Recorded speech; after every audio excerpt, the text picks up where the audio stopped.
Kembali semuanya yang sangat bersemangat mencari janda kelabang jengking. Saat ini kita akan kembali lagi diperlihatkan dengan Xiao Yan yang pada saat ini menatap ke arah jantung yang mulia yang dibungkus dengan kristal berwarna merah. Mata Xiao Yan pada saat ini tampak serius sementara semua orang pada saat ini hanya bisa terdiam. Semua orang mungkin mengerti apa yang pada saat ini sedang terjadi. Sementara itu di pelukan Xiao Zhan dirinya diam-diam mengeluarkan sebuah buku tebal yang berisi mengenai kisah yang mulia. Xiao Zhan pun segera berkata bahwa Tuan Muda Xiao Yan mereka tampaknya benar-benar reinkarnasi yang mulia yang tercatat dalam buku ini. Ternyata Tuan Muda Xiao Yan sebenarnya adalah orang terkuat di dunia sensi dalam kehidupan terakhirnya. Pantas saja mereka tidak bisa mengejar Tuan Xiao Yan, tidak peduli seberapa keras mereka berlatih, dengan kualifikasi yang mereka miliki tidak tahu berapa banyak reinkarnasi yang diperlukan untuk mengejar Tuan Xiao Yan. Xiao Zhan tampak hanya bisa mengagumi sementara sisanya yang berada di sekitar segera mengangguk setuju. Rupanya sama seperti Xiao Zhan mereka juga telah membaca mengenai kisah yang mulia yang ditulis oleh seseorang yang tidak dikenal. Sementara itu Xiao Yan pada saat ini masih terdiam dan tiba-tiba apa yang sebelumnya pernah dikatakan oleh Ratu Void muncul di benak Xiao Yan. Sosoknya pada saat itu berkata bahwa Xiao Yan adalah Xiao Yan dan Xiao Yan bukanlah yang mulia. Yang lebih mencengangkan lagi adalah ketika Ratu Void berkata bahwa yang mulia ingin menjadi Xiao Yan. Xiao Yan pada saat ini juga bahkan tidak tahu mengapa kalimat ini tiba-tiba muncul di benaknya. Hal ini seketika mengejutkan hati Xiao Yan. Hal ini juga pada akhirnya membuat Xiao Yan berpikir keras mengenai maksud dan perkataan tersebut. Xiao Yan pada saat ini berpikir mungkinkah Yang Mulia benar-benar ingin memanfaatkan tubuh Xiao Yan untuk terlahir kembali. Namun jika seperti itu permasalahannya maka hal ini tidak akan mungkin.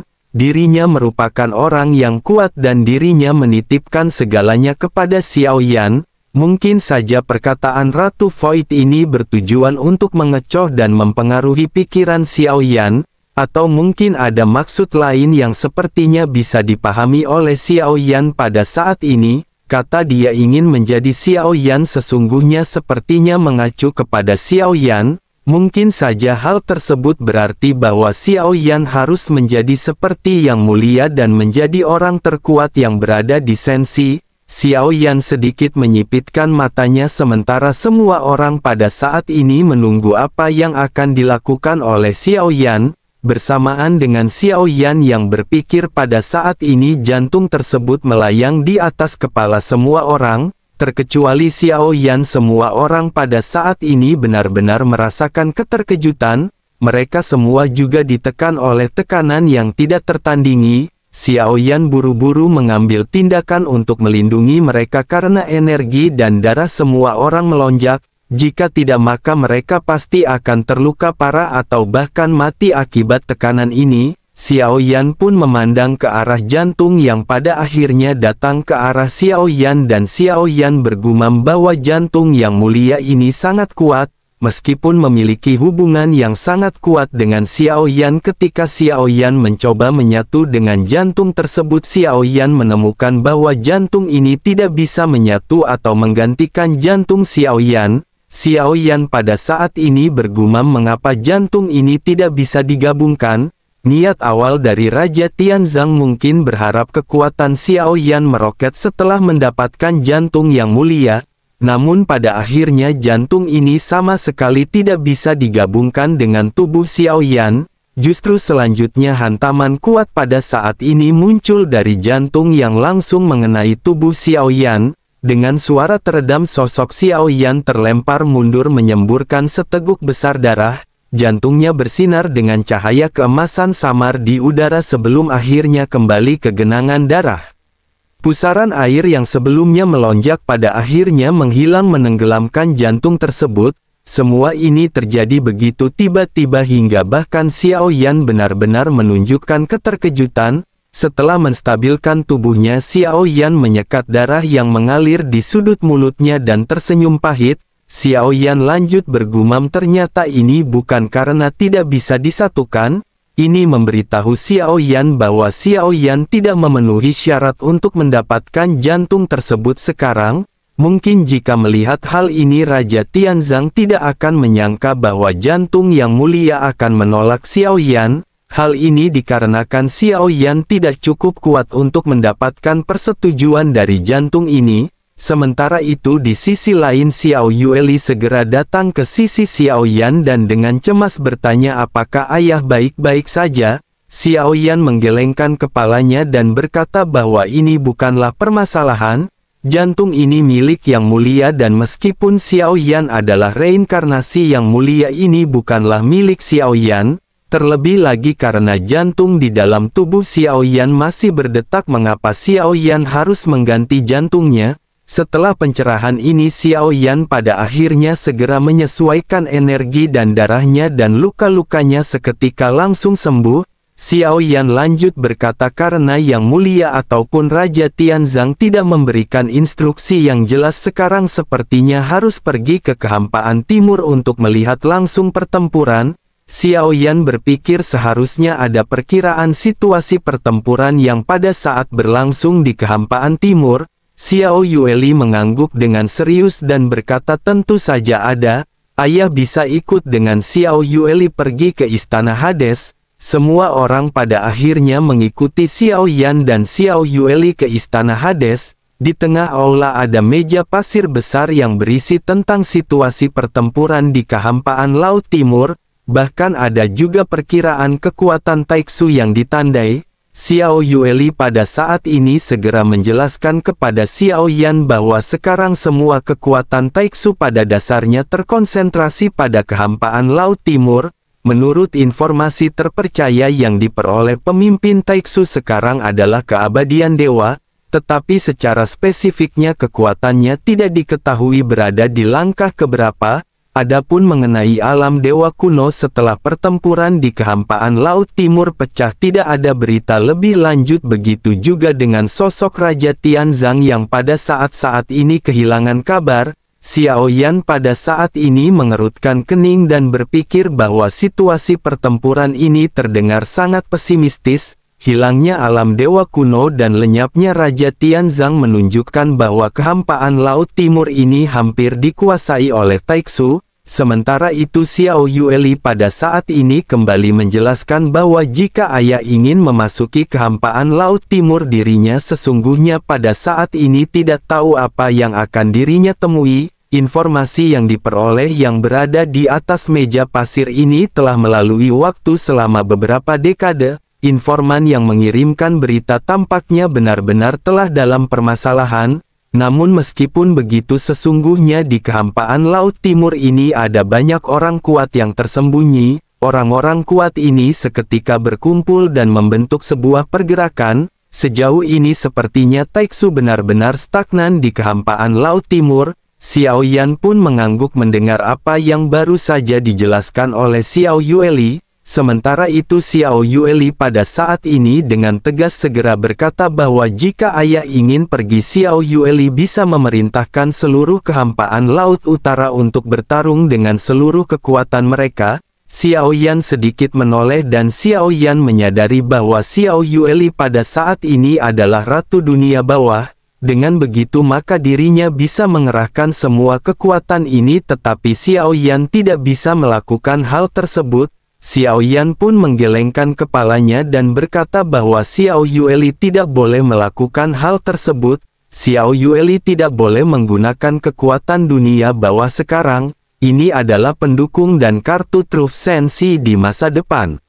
Xiao Yan sesungguhnya pada saat ini telah membawa 50.000 keabadian dewa dari alam iblis keabadian kuno. Dengan begitu maka kekuatan mereka seharusnya sudah lebih dari cukup untuk terjun ke dalam pertempuran. Begitu kata-kata ini keluar, semua orang yang hadir menunjukkan ekspresi keheranan dan tanpa sadar menggumamkan kata 50.000 keabadian dewa. Mereka memiliki ekspresi bertanya-tanya seolah-olah tidak percaya dengan apa yang baru saja dikatakan oleh Xiao Yan. harus diketahui bahwa di antara para keabadian dewa meskipun akan ada lebih banyak keabadian dewa, kebanyakan dari mereka selalu menyembunyikan diri. Hampir sulit bagi 50.000 keabadian dewa untuk berkumpul bersama-sama dalam suatu momen. Sementara itu Xiao Yan pada saat ini mengangguk melihat sosok-sosok yang tampaknya tidak percaya dengan perkataan Xiao Yan. Xiao Yan lanjut menjelaskan, tetapi yang terkuat di antara mereka hanyalah level ketiga, kebanyakan di antara mereka berasal dari level pertama hingga kedua. Xiao Yan pada saat ini sedikit menghela nafas karena meskipun yang terkuat hanyalah langkah ke ketiga, sesungguhnya itu sudah merupakan pertarungan level paling atas di tingkat keabadian dewa. Namun meskipun begitu, setiap tingkat dari keabadian dewa ini juga berbeda-beda. Tingkat pertama disebut dengan telapak tangan pertama yang dapat dipahami dengan kekuatan awal untuk mengendalikan aturan. Level kedua adalah setengah cengkeraman tangan dan seseorang secara bertahap menjadi terbiasa dengan kekuatan aturannya. Sementara itu tingkat ketiga adalah 9 sumber, yakni tingkat pemahaman aturan yang lebih tinggi lagi. Tentu saja ini hanyalah teori yang diketahui oleh Xiao Yan. Namun meskipun begitu dapat dibayangkan kekuatan ini saja benar-benar sudah sangat kuat. Sementara itu Xiao Yueli pada saat ini sedikit terdiam sebelum akhirnya memiliki ekspresi yang tampak terlihat amazing. Sosoknya lanjut berkata bahwa sekarang jika dirinya membuka semua segelnya, kekuatannya sepertinya hampir tidak bisa mencapai keabadian para dewa. Xiao Yan pada saat ini sedikit tersenyum mendengar apa yang baru saja dikatakan oleh Xiao Yueli. Namun sesungguhnya kekuatan Xiao Yueli ini tidak sesederhana itu. Kekuatan sebenarnya dari dunia bawah tidak datang dari banyaknya orang kuat, tetapi dari kekuatan luar biasa dari dunia bawah itu sendiri. Meskipun kekuatan Xiao Yueli masih belum bisa mencapai tingkat yang kuat, kekuatan lain Xiao Yueli adalah dirinya memiliki kekuatan yang hanya bisa digunakan oleh Ratu Dunia Bawah. Ini merupakan kekuatan reinkarnasi dan ini merupakan kekuatan yang dicoba direbut oleh Mansion Surgawi. Namun pada akhirnya mereka gagal dan tidak pernah bisa memiliki kekuatan ini. Kekuatan reinkarnasi semacam ini benar-benar tidak lagi perlu diragukan. Saat Xiao Yueli menjadi semakin kuat, kekuatan semacam ini akan meledak menjadi kekuatan asli di tangan Xiao Yueli. Di sisi lain Xiao Yueli pada saat ini tampak berubah menjadi tegas ketika berkata, jika begitu permasalahannya maka mereka segera pergi. Orang tua Tianzang itu sudah lama menghilang, begitu juga dengan ibu angkatnya. Xiao Yan seketika mengangguk dan berkata, tetapi sebelum itu mereka perlu merencanakan beberapa taktik untuk menghindari kejadian tidak terduga. Selain itu sebaiknya Xiao Yueli memanggil Yang Mulia Ratu dengan sebagaimana mestinya. Mendengar hal ini Xiao Yueli tersenyum dengan ekspresi sedikit meledek ketika bertanya apakah ayah tidak menyukainya. Xiao Yan segera berkata dengan serius bahwa Yang Mulia Ratu adalah wanita yang mulia dan tidak ada hubungannya dengan Xiao Yan. Xiao Yueli pun memutuskan untuk tidak berbicara apa-apa lagi dan mereka kembali fokus pada tujuan utama. Xiao Yan pada saat ini dengan tegas segera berkata bahwa mereka harus memisahkan 50.000 orang di keabadian di dewa ini. Semua orang pada saat ini mendengarkan dengan cermat pengaturan yang dibuat oleh Xiao Yan. Mereka yang memiliki kekuatan lemah pada saat ini hanya bisa mengangguk menyetujui apa yang dikatakan oleh Xiao Yan. Pada akhirnya setelah Xiao Yan menyusun rencana, Xiao Yan meninggalkan istana Hades dan kembali ke bahteranya. Xiao Yan memanggil semua orang kuat dari alam iblis keabadian kuno untuk berkumpul. Xiao Yan lanjut berkata agar semuanya bersiap karena pertempuran kacau telah dimulai. Tidak perlu dikatakan lagi mereka harus menghabisi sosok-sosok Taiksu yang mengenakan Void God Armor.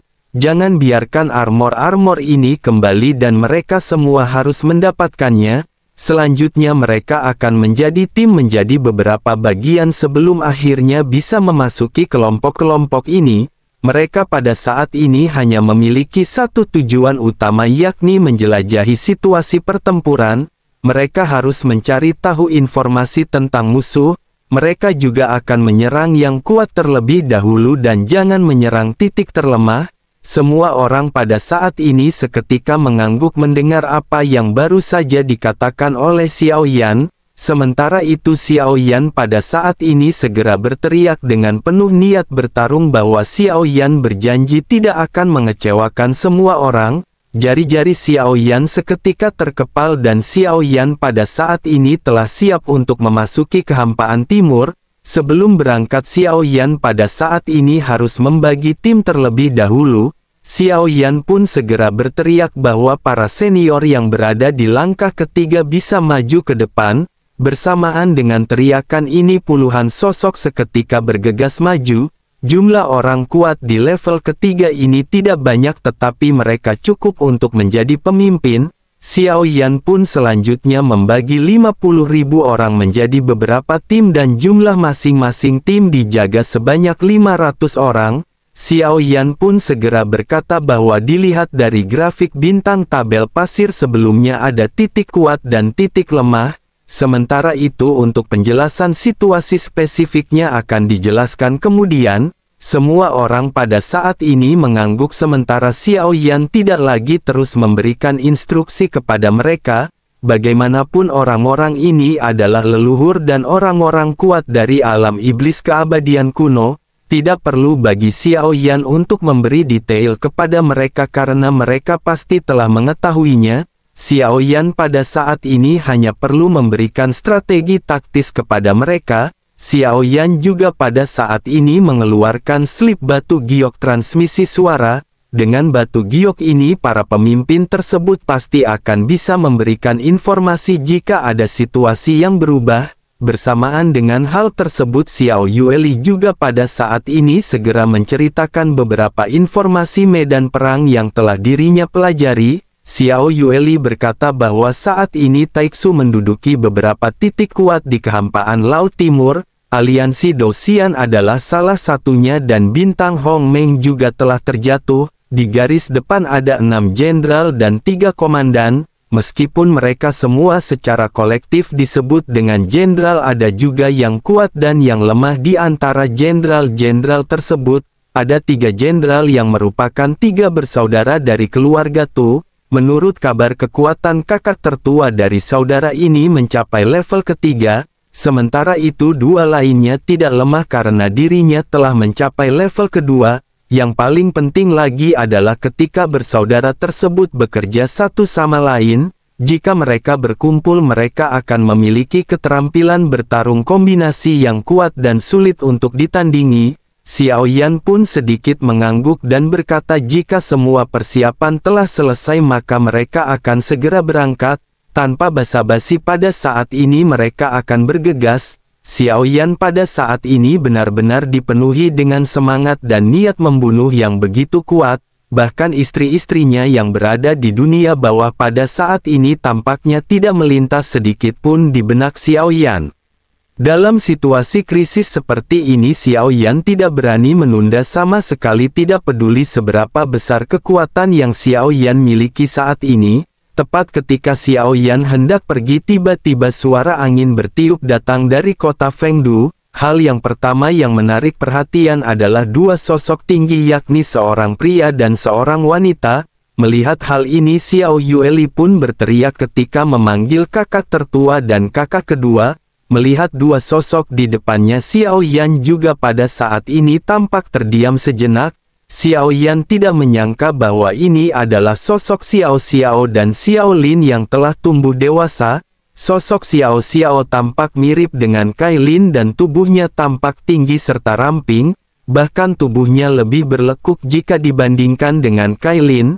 Dirinya terlihat anggun terutama guncangan yang disebabkan oleh gerakan tubuhnya. Xiao Yueli pada saat ini tidak dapat menahan diri untuk tidak menundukkan kepalanya dan melihat dirinya lagi. Selanjutnya dirinya pada saat ini mengerutkan bibirnya merasa sangat iri kepada Xiao Xiao. Sementara itu alis Xiao Lin lebih mirip dengan Xiao Yan karena ketampanan Xiao Yan. Jika diperhatikan lebih lanjut justru pada saat ini sosok Xiao Lin jika dibandingkan dengan Xiao Yan jauh lebih tampan. Xia Zhenghui juga pada saat ini segera menghampiri Xiao Lin yang baru saja mendarat di hadapan Xiao Yan. Xia Zhenghui mengacungkan jempol dan berkata bahwa Xiao Lin lebih tampan daripada ayahnya. Sementara itu keduanya pada saat ini segera menghampiri Xiao Yan dan memanggil Xiao Yan dengan panggilan ayah. Begitu mendengar panggilan ini Xiao Yan pada akhirnya memiliki ekspresi yang bahagia. Xiao Yan pun segera berkata bahwa mereka berdua benar-benar telah tumbuh dewasa. Ayah benar-benar menyesal karena mereka bertiga tidak bisa bertumbuh bersama dengan ayah. Mendengar hal tersebut Xiao Lin pada saat ini dengan tegas segera berkata karena mereka pada saat ini telah dewasa dan telah berkumpul dirinya pada saat ini ingin melakukan ekspedisi bersama dengan ayah. Xiao juga pada saat ini mengangguk dan berkata bahwa meskipun kekuatan mereka tidak sekuat saudara perempuan ketiga mereka pada saat ini harus mempertahankan dunia meskipun mereka harus mati. Keduanya pada saat ini menunjukkan ketegasan di mata mereka dan Xiao Yan pada saat ini tertegun. Xiao Yan selanjutnya tertawa melihat tekad keduanya. Xiao Yan lanjut berkata bahwa ini seperti apa yang diharapkan oleh Xiao Yan mengenai putra-putri Xiao Yan. Mereka bertiga pada saat ini secara alami akan pergi bersama dengan ayah. Xiao Yan pada saat ini sedikit menghela nafas dan Xiao Yan sesungguhnya pada saat ini benar-benar terkejut. Xiao Yan tidak pernah menyangka bahwa kedua anaknya benar-benar akan menerobos tingkat keabadian kaisar. Bahkan mereka telah mencapai keabadian langkah kedua keabadian kaisar, meskipun tidak sebaik Xiao Yueli yang merupakan reinkarnasi Ratu Dunia bawah bakat mereka dapat dikatakan cukup baik. Selanjutnya Xiao Yan pada saat ini segera menoleh ke arah Xiao Yueli. Xiao Yan segera berkata bahwa Raja Tianzang tidak ada di sini dan dunia bawah tidak akan bisa berjalan tanpa Xiao Yueli. Oleh karena itu kali ini sebelum Xiao Yan selesai berbicara Xiao Yueli segera memotong kata-kata Xiao Yan dengan serius. Xiao Yueli menjelaskan bahwa jika ayah tidak membawanya dirinya benar-benar akan menangis di tempat ini. Ini merupakan pertama kalinya mereka bertiga berkumpul dan dirinya benar-benar ingin bertempur bersama dengan ayah. Xiao Yan tertegun sejenak melihat Xiao Yueli yang tampak sangat serius. Xiao Yan pada akhirnya hanya bisa mengangguk setuju dengan perkataan Xiao Yueli. Sementara itu Xiao Yueli segera menjelaskan agar ayah jangan khawatir. Masih ada raja pemutar roda di dunia bawah dan tidak akan ada terjadi kejadian yang serius. Xiao Yan hanya bisa kembali mengangguk sebelum akhirnya Xiao Yan berkata bahwa mereka akan segera pergi. Pada akhirnya semua orang seketika menaiki bahtera dan berubah menjadi kilatan pelangi dan menghilang di dunia bawah. Sementara itu di Fengdu pada saat ini terlihat beberapa wanita yang tampak marah. Kailin memiliki ekspresi yang dipenuhi dengan kemarahan. Kailin berkata bahwa orang ini bahkan tidak datang menemui mereka sama sekali begitu dirinya kembali. Suner di sebelahnya tampak dipenuhi dengan kekhawatiran dan berkata apakah saudari Kailin tidak mengenali karakter dari kakak Xiao Yan? Jika situasinya tidak terlalu mendesak bagaimana mungkin dirinya tidak datang ke sini? Justru yang pada saat ini harus dikhawatirkan adalah anak mereka yang mengikuti masuk ke medan pertempuran. Kailin mendengus dingin dan berkata sebaiknya Suner jangan khawatir, orang itu sudah menjadi sangat kuat. Mereka adalah anak-anak Kailin dan Suner dan Xiao Yan dan mereka pada saat ini tidak perlu khawatir. Bagaimanapun Xiao Yan pasti akan melindungi keselamatan mereka. Suner pada saat ini hanya bisa mendongak dan tampak benar-benar khawatir. Sementara itu di sisi lain di sebuah halaman terlihat Xiao Qi yang mendongak ke langit dan memegang pedangnya erat-erat. Matanya menunjukkan keengganan melihat kepergian prajurit Xiao Yan. Ada juga sesosok yang pada saat ini duduk di sampingnya melihat ke arah sosok Xiao Yan yang pergi bersama dengan para prajuritnya. Sosok ini adalah Jin Wuchen. Jin Wuchen segera menghela nafas dan berkata kepada Xiao Qi bahwa dirinya juga dicampakkan dan tidak ikut ke dalam pertempuran. Selanjutnya Jin Wuchen menundukkan kepalanya dan menjelaskan bahwa Tuhan pasti memiliki takdir sendiri dan mereka hanya bisa mengikuti pengaturannya. Begitu mendengar apa yang dikatakan oleh Jin Wuchen barulah Xiaoqi menyadari sesuatu. Pada akhirnya dirinya segera melemaskan genggaman jarinya di pedang sebelum akhirnya berbalik. Sementara itu kembali ke Xiao Yan yang pada saat ini mengarungi kehampaan lautan utara. Xiao Yueli pada saat ini menjelaskan kepada Xiao Yan bahwa di kehampaan laut utara kabut ini telah membentuk penghalang alami. Kabut ini muncul secara alami yang menunjukkan bahwa dunia sensi telah memasuki keadaan darurat. Kehampaan utara merupakan lokasi perlindungan yang penting di antara semua kehampaan. Xiao Yan pada saat ini sedikit mengangguk sementara bahtera yang mereka naiki pada saat ini melesat dengan kecepatan yang sangat cepat. Xiao Yan dengan dipenuhi tekad berkata bahwa kehampaan laut barat telah terjatuh. Mereka tidak bisa terus membiarkan Taiksu berkembang.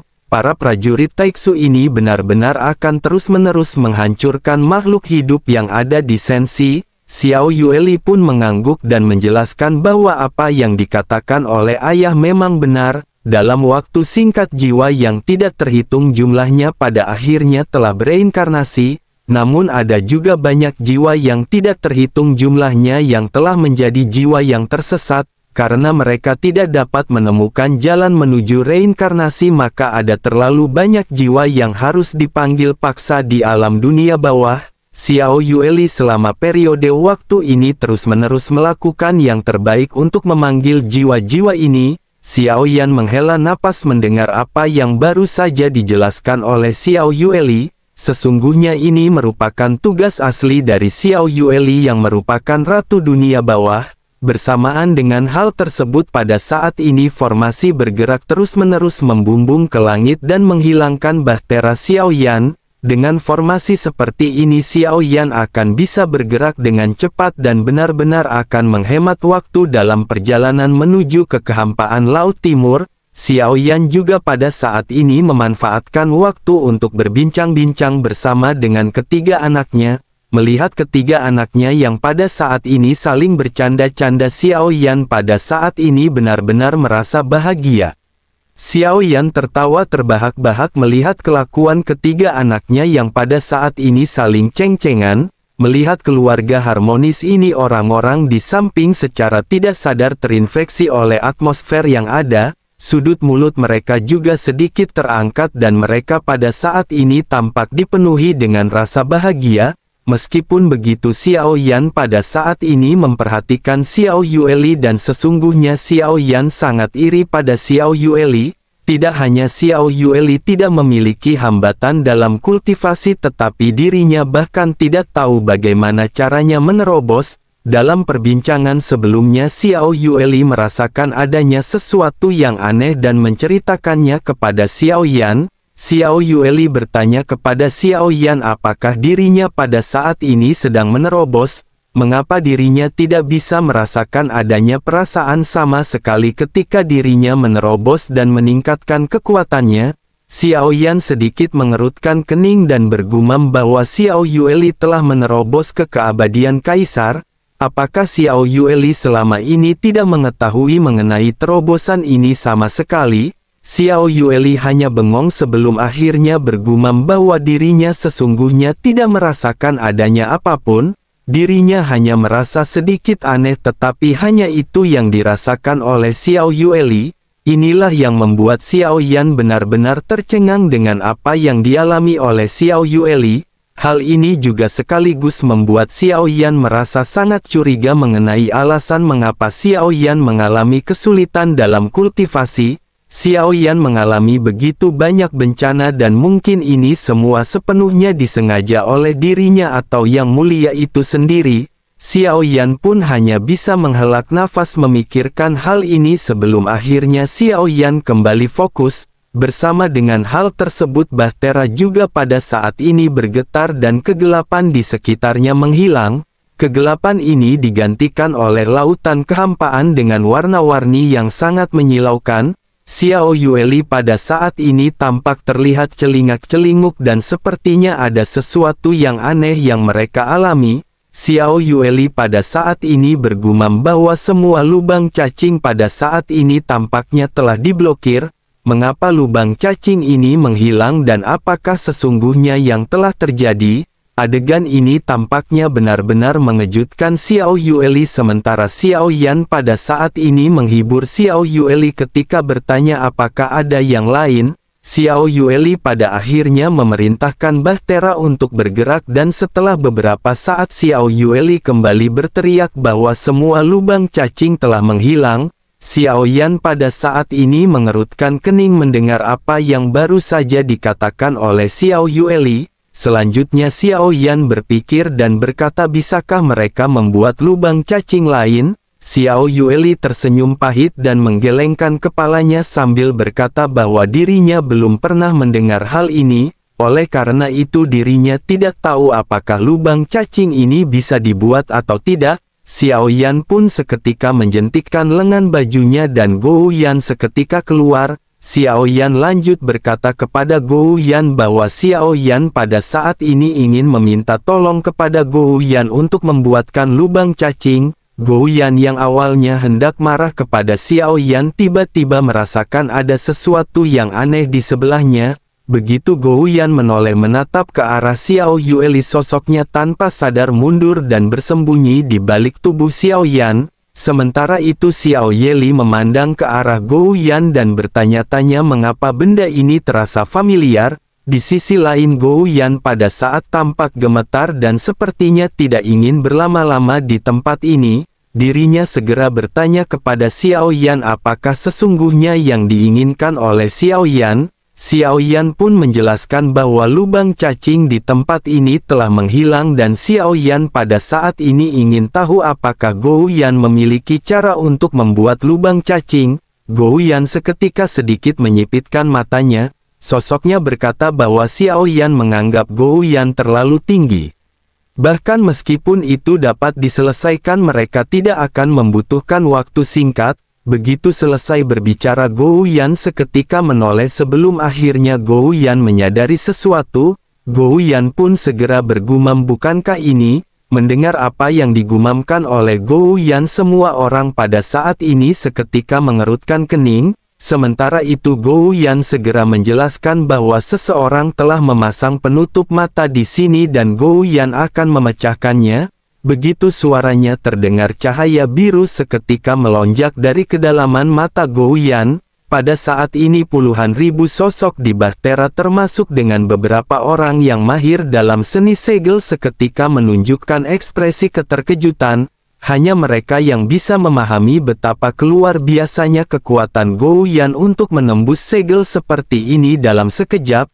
Salah seorang di antara mereka bergumam bahwa dirinya bahkan tidak menyadari ada segel yang membutakan di tempat ini. Sesosok lainnya pada saat ini menganggukkan kepalanya dan bergumam pasti ini merupakan segel tingkat tinggi. Sementara itu di sisi lain setelah menemukan lubang cacing pada akhirnya kelompok Xiao Yan tanpa ragu-ragu lagi segera melesat. Bahtera mereka segera berubah menjadi kilatan cahaya dan tenggelam masuk ke dalam lubang cacing, bersamaan dengan Xiao Yan yang pada saat ini pergi ke kehampaan Laut Timur di barat Laut Kehampaan. Pada saat ini terlihat adanya distorsi ruang, sesosok tubuh pada saat ini muncul dan tubuh sosok ini benar-benar terlihat ramping. Sosok ini bergumam bahwa ini benar-benar tidaklah mudah. Dunia ini telah disegel dan lebih mudah untuk datang serta pergi dengan bebas di alam iblis keabadian kuno. Jika Xiao Yan melihat sosok ini Xiao Yan pasti akan terkejut dan tidak menyangka bahwa sosok nomor 4 benar-benar terus-menerus mengejar Xiao Yan. Nomor 4 pada saat ini segera berkata bahwa dirinya akhirnya telah sampai. Dengan begitu maka nomor 9 tidak akan bisa melarikan diri. Dirinya ingin tahu apakah dirinya harus memanggilnya dengan panggilan Xiao Yan atau Yang Mulia di dunia ini. Senyum nakal seketika muncul di wajah cantik sosok tersebut. Bersamaan dengan hal tersebut tiba-tiba nongol beberapa prajurit Taiksu. Pemimpin mereka berteriak agar para prajuritnya menangkap sosok ini. Wanita yang baru saja muncul sedikit tersenyum dan bertanya apakah mereka benar-benar ingin menangkapnya. Kedengarannya hal ini benar-benar begitu menarik. Lengan sosok ramping itu tiba-tiba terangkat dan para prajurit Taiksu pada saat ini mulai tertawa liar. Selanjutnya mereka berpelukan tidak terkendali. Apapun jenis kelaminnya semuanya pada saat ini melepaskan pakaian mereka masing-masing. Terjadi adegan aneh yang pada saat ini melonjak di kehampaan Laut Barat. Sementara itu sosok si wanita pada saat ini tersenyum sebelum akhirnya kakinya melangkah. Bersama dengan hal tersebut sosoknya pada saat ini seketika langsung menghilang. Di sisi lain di kehampaan Laut Timur di bintang bernama Bintang yang luas terlihat pertempuran tampaknya benar-benar telah pecah. Sosok-sosok Taiksu tampak terlihat mengelilingi bintang tersebut dan jumlah mereka benar-benar mencengangkan. Sementara itu ada sekitar kurang dari 10.000 sosok yang pada saat ini melakukan pertahanan di kedalaman bintang. Pemimpin mereka menggunakan armor yang compang-camping dan tampaknya dirinya benar-benar telah terlibat dalam pertempuran untuk waktu yang lama. Mereka menatap ke arah bayangan hitam besar yang menyelimuti atas pegunungan. Bayangan-bayangan ini bukanlah awan yang mengambang tetapi barisan para prajurit Taiksu yang tidak ada habisnya. Mereka mengenakan baju besi yang sama dan tampaknya benar-benar bersiap untuk melakukan penyerangan. Para prajurit Taiksu ini dengan dipimpin oleh jenderal mereka pada akhirnya segera bergegas melesat turun. Pertempuran besar pada akhirnya kembali terjadi. Pemimpin dari kelompok prajurit Senshi berteriak bahwa meskipun mereka mati di sini mereka tidak akan kecewa karena mereka membela dunia mereka. Para prajurit pun berteriak serempak dan pada saat ini mereka seketika bergegas menuju ke kejauhan. Pertempuran di antara mereka benar-benar terjadi. Di lokasi pertempuran pada saat ini terdapat banyak mayat yang bergelimpangan. Banyak juga bagian potongan tubuh yang pada saat ini tersebar dan suasana di sini benar-benar tragis. Pemimpin dari prajurit Senshi juga pada saat ini benar-benar tampak semakin lemah di dalam pertempuran. Bagaimanapun para prajurit Taiksu akan selalu mendapatkan pasokan energi ketika energi mereka terkuras. Dengan begitu maka mereka akan dapat bertahan dalam waktu yang lama di tengah-tengah pertempuran. Meskipun mereka tidak akan bisa menang secara langsung tetapi secara bertahap begitu para prajurit Senshi melemah ini merupakan kesempatan bagi prajurit Taiksu untuk menghabisi prajurit Senshi. Pemimpin dari kelompok Senshi juga pada saat ini tampaknya benar-benar telah berada di ujung tanduk. Sosoknya pada saat ini telah kehabisan energi untuk melawan. Dirinya hanya bisa memejamkan mata dan telinga di tengah-tengah gempuran yang pada saat ini menggema. Sosoknya juga pada saat ini hanya bisa pasrah menghadapi serangan yang tampaknya akan menghabisinya dalam satu kali tebasan. Namun bersamaan dengan sosoknya yang menunggu dirinya pada saat ini kembali tersadar dan menyadari bahwa dirinya masih belum mati. Selain itu jeritan di sekitar juga pada saat ini telah berkurang. Jeritan yang sebelumnya dipenuhi dengan jeritan kesedihan dan kesakitan benar-benar digantikan oleh benturan. Si pria pada akhirnya membuka matanya dan sosoknya pada saat ini melihat banyak prajurit Taiksu yang dihancurkan. Si pria segera menyadari bahwa ini tampaknya bukanlah sebuah ilusi. Bersama dengan hal tersebut sesosok pria seketika muncul di depannya dengan tangan di belakang punggung. Sementara itu di udara para prajurit Taiksu yang tidak terhitung jumlahnya pada saat ini benar-benar dihancurkan. Pria berjubah hitam yang baru saja muncul ini adalah Xiao Yan yang langsung bertanya kepada pria di belakangnya siapakah nama sosok tersebut. Si pria pun segera menangkupkan tangannya dan menjelaskan bahwa dirinya bernama Feng Shui. Begitu selesai berbicara Xiao Yan segera melambaikan tangannya mengeluar banyak obat mujarab. Xiao Yan segera berkata sebaiknya Feng Shui pada saat ini membagikan ramuan penyembuhan ini kepada mereka. Feng Shui tanpa banyak cincong lagi segera menerima ramuan tersebut dan bergegas untuk memberikannya kepada para prajurit yang terluka dan sekarat. Begitu selesai sosoknya pada saat ini kembali kepada Xiao Yan dan bertanya apakah Tuan berasal dari alam dewa kuno. Xiao Yan pada saat ini mengabaikan pertanyaan Feng Shu dan berkata apakah dirinya berasal dari bintang ini ataukah dirinya adalah makhluk dari luar bintang ini yang dikejar ke sini oleh Taixu. Apakah ada keberadaan lain Taixu di sekitar sini dan sebaiknya dirinya menceritakan semuanya kepada Xiao Yan. Sosok tersebut tidak berani mengabaikan perkataan Xiao Yan. Sosoknya sambil menangkupkan tangan menjelaskan bahwa bintang ini disebut dengan bintang luas, dirinya adalah leluhur dari bintang ini dan sekarang bintang-bintang di sekitarnya telah kehilangan kontak dan situasinya tidak diketahui. Para dewa Taixu ini datang dan pergi dan tidak memiliki garis tetap, ketika mereka muncul bintang-bintang benar-benar akan dimusnahkan oleh kelompok ini. Xiao Yan hanya mengangguk dan melambaikan tangannya sambil berkata sebaiknya dirinya beristirahat. Setelah semuanya ini selesai maka mereka bisa pergi bersama dengan Xiao Yan. Selanjutnya Xiao Yan memperhatikan ledakan yang terus-menerus bergema di atas langit. Pada saat ini suara yang sangat keras bahkan benar-benar mengejutkan Feng Shui yang sedang menyembuhkan diri. Sosoknya kembali mendongak dan dirinya pada saat ini melihat bahwa para prajurit Taixu semuanya benar-benar telah dihancurkan seperti kerupuk yang dimakan di warung Bude Yanti.